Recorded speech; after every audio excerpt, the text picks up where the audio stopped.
नमस्कार दोस्तों, stock market studies में फिर से एक बार आपको बहुत-बहुत स्वागत है। तो आज मैं आपके सामने कुछ इंपॉर्टेंस कंपनी का अपडेट शेयर करने वाला हूँ, तो इस वीडियो को पूरा लास्ट तक देखना और अभी तक अपने चैनल को सब्सक्राइब नहीं किया तो ज़रूर कर लेना, क्योंकि इस वीडियो के अंदर आपको बहुत सारे कंपनीज़ की इन्फॉर्मेशन और अपडेट्स और न्यूज़ के बारे में पता चलेगा। तो चलो देख लेते हैं कौन-सा कंपनी है। फर्स्ट जो कंपनी है उसका नाम है इंद्रप्रस्थ गैस लिमिटेड, जिसको हम लोग आईजीएल नाम से जानते हैं। देखिए बेसिकली आईजीएल के ऊपर बहुत दिनों से एक प्रेशराइज़ बनता हुआ देखने को मिले और इसीलिए शायद बड़े-बड़े इंस्टीट्यूशन ने इसके ऊपर डाउनग्रेड दिया है। डाउनग्रेड का मतलब क्या है? डाउनग्रेड का मतलब है एक है अपग्रेड जो अपर साइड का टारगेट एंड डाउनग्रेड का मतलब है लोअर साइड का टारगेट। तो किसने किसने डाउनग्रेड दिया है सबसे पहले वो देख लेते हैं। देखिए नमूरा आप सभी जानते हैं नमूरा कितने बड़े इंस्टीट्यूशन है। उन्होंने एडजस्ट किया है इंद्रप्रस्थ गैस लिमिटेड के प्राइस का जो टारगेट उन्होंने पहले रखा था 455 के आसपास, अभी उसका एडजस्टमेंट करके 455 के आसपास रखा, सॉरी 445 के आसपास रखा। तो ऑलमोस्ट 10 पॉइंट्स का वो उन्होंने करेक्शन किया, मतलब टारगेट कम किए। और बेसिकली नमूरा एक बहुत बड़ा इंस्टीट्यूशन है, तो इन्होंने जब सब इस तरीके से अनाउंसमेंट किया तो उस अनाउंसमेंट में ज़्यादा से ज़्यादा तो देखता हूँ कभी कभी ज़्यादा से ज़्यादा पॉजिटिव होता है, कभी कभी नेगेटिव भी होता है। और इसीलिए मैं बार बार बोलता हूँ किसी आपको कोई भी इंस्टीट्यूशन आपको टारगेट दे रहा है तो इसका मतलब उसको ब्लाइंडली फॉलो नहीं करना है, आपको रिसर्च करके देखना है कि सही में वो टारगेट होगा कि नहीं होगा। तो नेक्स्ट जो और एक अपडेट है जो है जैफरीज, उन्होंने जैफरीज ने भी एडजस्टमेंट किया। उन्होंने कहा इंद्रप्रस्थ गैस लिमिटेड के ऊपर जो प्राइस टारगेट 450 तक रखे गए थे वो उसको टारगेट को रिवर्स करके 430 तक रखे और कीप एट होल्ड। उनका कहना है कि ऑब्वियसली नीचे आएगा ज़रूर मगर आपको होल्ड करके रखना है। देखिए ये होल्ड का, बाई का, सेल का मेरे तरफ से कोई भी रिकमेंडेशन कभी नहीं होता है, क्योंकि मैं सारे अपडेट्स इसीलिए शेयर करता हूँ क्योंकि आपको पता चले कि इंस्टीट्यूशन क्या सोचते हैं इस कंपनी के बारे में। देखिए बेसिकली अगर मुझे पर्सनली पूछेंगे कि सर आपका क्या राय है इस कंपनी के ऊपर, देखिए मेरा खुद का राय मैं आपको बता दूं कि मैं इस कंपनी के ऊपर हमेशा पॉजिटिव रहता हूँ। क्यों? पहली बात, आप एक चीज़ को सोचिए, सीएनजी जो गैस है, सीएनजी गैस का जो दिल्ली गवर्नमेंट ने जो अनाउंसमेंट किया उसके बाद ही इस इंद्रप्रस्थ गैस लिमिटेड और आईजीएल और एमजीएल दोनों का हालत बिगड़ चुके हैं। क्योंकि जब दिल्ली गवर्नमेंट ने बता दिया कि जितने सारे सीएनजी में चलने वाला ऑटो है उसको बंद किया जाएगा और उस जगह पे वो इलेक्ट्रिक ऑटोज मार्केट में लॉन्च करेंगे, तो तब से लेकर इस इंद्रप्रस्थ गैस के हालत बिगड़ गए। फिर भी मैं बता दूं कि गैस मैन्युफैक्चरिंग कंपनी का हालत इतना जल्द से जल्द नहीं बिगड़ेंगे, क्योंकि गैस का जो डिमांड है वो बहुत तेजी से बढ़ने वाले है, क्योंकि इसका कंजप्शन बहुत ज़्यादा बढ़ता हुआ देखने को मिले। तो इसीलिए आप देखेंगे सेल्स में कोई भी चेंजेस नहीं है। एक्सपेंस कंट्रोल किया, उसके बाद नेट प्रॉफिट, जो पिछले बार का जो प्रॉफिट था इस बार प्रॉफिट ज़्यादा हुआ। हाँ, क्वार्टर को बीट नहीं कर पाए ये बात भी सही है, तो इसलिए कंपनी के ऊपर बहुत दिनों से वोलेटिलिटी देखने को मिला। आप खुद ही देख सकते हैं रिजल्ट आने के बाद शेयर में कुछ खास ग्रोथ नहीं हुआ, एक ही जगह पे कंपनी बहुत दिनों तक ट्रेड कर रहा है। और जो जो एक चैनल बना है इसी चैनल के अंदर कंपनी बहुत दिनों तक खुद को होल्ड करके रखा है। अभी देखिए मेरा तो कोई भी फ्रेश एंट्री नहीं है, तो एंट्री में एक्चुअली पहले लिया था उसका टारगेट अचीव हो गया। अभी फिलहाल के लिए मेरा कोई भी एंट्री नहीं है। जब तक कोई फ्रेश इस हाई लेवल को, इस हाई लेवल का मतलब है 510 रुपीज़ का लेवल को अगर ब्रेकआउट करे तब मैं कुछ डिसीजन यहाँ पे लेने के लिए जरूर सोचूंगा। तो मुझे लगता है एक पॉजिटिवली यहाँ पे मोमेंटम जर्नी आपको देखने को मिल सकता है और इसी जर्नी के बेसिस में आगे बढ़ने का भी चांसेस शायद देखने को मिल सकता है। बाकी आपकी क्या राय है जरूर मुझे कमेंट्स करके बताना। नेक्स्ट जो कंपनी उसका नाम है एक्साइड इंडस्ट्रीज लिमिटेड।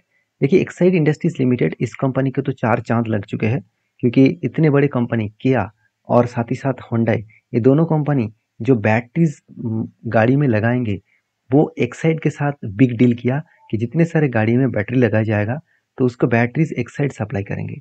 तो बेसिकली यही कारण में एक्साइड में एक धमाका देखने को मिला जो मैं आपके साथ शेयर किया था, और मेरा जो एंट्री था वो शानदार तरीके से टारगेट को अचीव किया। अभी फिलहाल के लिए क्या सिचुएशन है, देखिए सबसे पहले कंपनी के क्वार्टर रिजल्ट में दिखाऊंगा, क्योंकि इस बार कंपनी किस तरीके से रिजल्ट किया वो देखना बहुत इंपॉर्टेंस है। क्योंकि सिर्फ कंपनी कोई न्यूज के बेसिस में भागते चले जा रहे हैं, इसको देखकर आप भी खुश रहे, खुश मतलब खुश हो चुके हैं ऐसे मत सोचिए, क्योंकि एक खुशी ज़्यादा दिन तक टिकेंगे नहीं। अगर कंपनी का बिजनेस ठीक ठाक चल रहा है उसके बाद कोई न्यूज़ और अपडेट आ रहा है तो चलो उस कंपनी के ऊपर ज़्यादा से ज़्यादातर आपको पॉजिटिव थिंकिंग देखने को मिलेगा। तो बेसिकली कंपनी का सेल्स तो अच्छा है, एक्सपेंस कंपनी कंट्रोल में रखे, उस बेसिस में नेट प्रॉफिट 180 करोड़ से 185 करोड़ तक देखने को मिला। बेसिकली कंपनी की जो नेट प्रॉफिटेबिलिटी है तो पॉजिटिव तो है, मगर पिछले कुछ क्वार्टर्स को कंपनी बीट नहीं कर पाया और ये ऑब्वियसली एक कंपनी के लिए वीकनेस बन चुके हैं।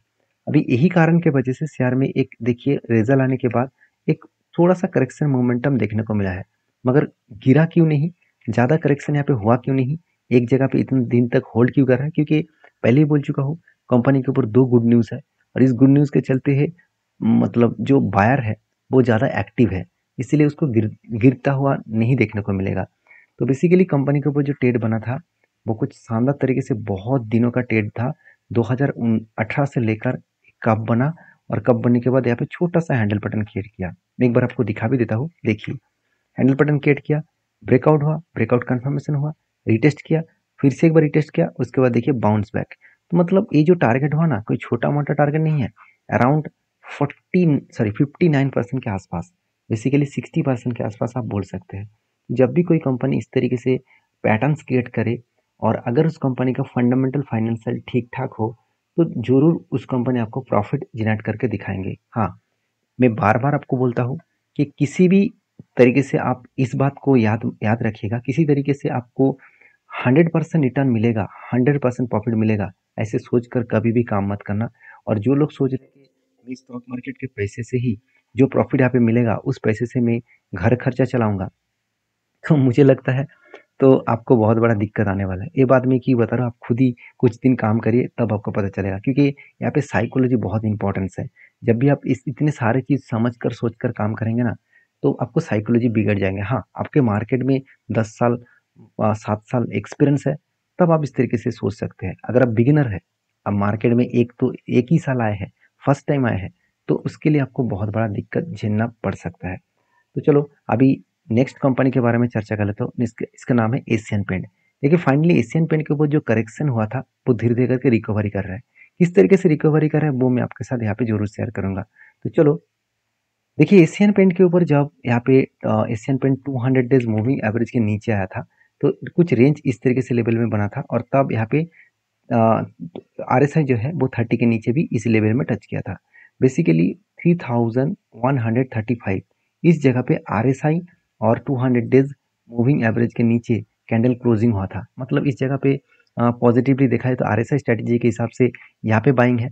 तो इस बाइंग के बाद मैं आपको पहले ही बोल चुका हूँ, कभी कभी होता क्या है, बाइंग होने के बाद भी बिग फॉल देखने को मिलता है। आपको टेंशन लेने मतलब यहाँ पे टेंशन लेने वाला कोई बात नहीं है। मैं यहाँ पे भी जरूर बने रहता हूँ, क्योंकि मुझे लगता है कि अगर कंपनी इस RSI को फिर से अगर 70 तक लेके गए, 70 को अगर टच करे तो प्रॉफिट बने ना बने लॉसेस ना के बराबर होगा। क्योंकि अगर एंटी लेवल के बाद बिग क्रैश हो चुके हैं तो जब रिकवरी होगा ना, आप खुद ही देख सकते हैं RSI टच करने के लिए गया था, 70 टच नहीं किया। क्यों? क्योंकि RSI को नीचे लेके आया और उसके बाद पुश करके ऊपर लेके जाएंगे। क्योंकि बड़े बड़े इंस्टीट्यूशन जो काम करते हैं RSI स्ट्रेटेजीज को फॉलो करके वो कभी भी लॉस नहीं लेगा। आप खुद ही देखना, जब RSI यहाँ पे 70 को टच करेंगे तब इसका चार्ट पैटर्न वही जगह पे जाएगा जो जगह पे इसका एंटी था। मतलब नो लॉस नो प्रॉफिट में यहाँ पे क्लोजिंग होगा ट्रेड। तो इसका मतलब मैं इसके ऊपर बहुत बार मैं आपके साथ डिस्कशन किया हूँ, बहुत बार इस तरीके से स्ट्रेटेजीज आपके साथ शेयर किया हूँ। चलो स्ट्रेटेजीज को मैं बैक टेस्टिंग करके भी दिखा देता हूँ। देखिए पहले भी क्या बना था, यहाँ पे एंटी बना था, 30 के नीचे आया था और यहाँ पे क्लोजिंग 200 डेज मूविंग के नीचे हुआ था। उसके बाद क्रैश तो हुआ, उसके बाद देखिए रिकवरी भी किया। जब रिकवरी करके टारगेट 70 के ऊपर इस जगह पे गया तब इसका टारगेट कितना बना, 8.5%। देखिए आपको देखकर लग रहा होगा इससे 8.5% इसमें होगा क्या। देखिए 8.5% वो भी कितने दिनों में मिला, 50 दिनों में, 2 मंथ भी नहीं हुआ 8.5% रिटर्न मिला। जो एक स्विंग ट्रेडर के लिए, एक short term period of time के लिए मेरे हिसाब से ठीक ठाक ही है, अच्छा खासा रिटर्न है। बाकी आप समझदार है, समझदारी से काम लीजिए। क्योंकि मेरा एशियन पेंट के ऊपर जो जो सिचुएशन है, मुझे लगता है कि जब RSI को वो 70 को टच करेंगे तब RSI टच करने के बाद टेक्निकली चार्ट पैटर्न कुछ इस लेवल में ही शायद क्लोजिंग देखने को मिल सकता है। छोटा मोटा यहाँ पे लॉसेस होने का चांसेस है 2 से 3% के आसपास, कोई बात नहीं। कभी कभी लॉसेस मार्केट को देना पड़ता है, ऐसे नहीं कि हर टाइम हर जगह पे प्रॉफिट होगा, ऐसे होगा नहीं। ऐसे कोई स्ट्रैटेजीज नहीं है कि हमेशा आपको 100% प्रॉफिट दे। शायद जो आपको बता रहा है शायद उनको पता है, मुझे पता नहीं, माफी चाहता हूँ उनके लिए। बहुत सारे लोग मुझे ये भी कहेंगे सर आपको पता नहीं। हाँ, ये बात सही है, शायद मुझे पता नहीं कि 100% प्रॉफिट मिलता है, मुझे लगता है इस मार्केट में 100% प्रॉफिट नहीं मिलता है। आपको परसेंट वाइज आपका लॉसेस कम करना पड़ेगा और प्रॉफिट ज़्यादा करना होगा, तभी आप प्रॉफिटेबल ट्रेडर बन पाएंगे। तो नेक्स्ट जो कंपनी, उसका नाम के बारे में बात करूँ, उसका नाम है टाइटन इंटेक लिमिटेड। तो टाइटन इंटेक लिमिटेड बेसिकली एक आईटी सॉफ्टवेयर कंपनी है। तो कंपनी एक बहुत बड़ा अनाउंसमेंट किया, वो है बोनस का। 17 में 3:5 का बोनस मिलेगा, मतलब हर 5 शेयर के बदले आपको 3 शेयर मिलने वाले हैं। तो जो लोग बोनस पाना चाहते हैं तो 17 से पहले आपको अप्लाई मतलब इस कंपनी के ऊपर निवेश करना होगा, तभी आपको बोनस मिलेगा। और निवेश करने से पहले एक बार नहीं 4 बार सोच लेना, क्योंकि 116 करोड़ का कंपनी है, हाई रिस्की कंपनी है।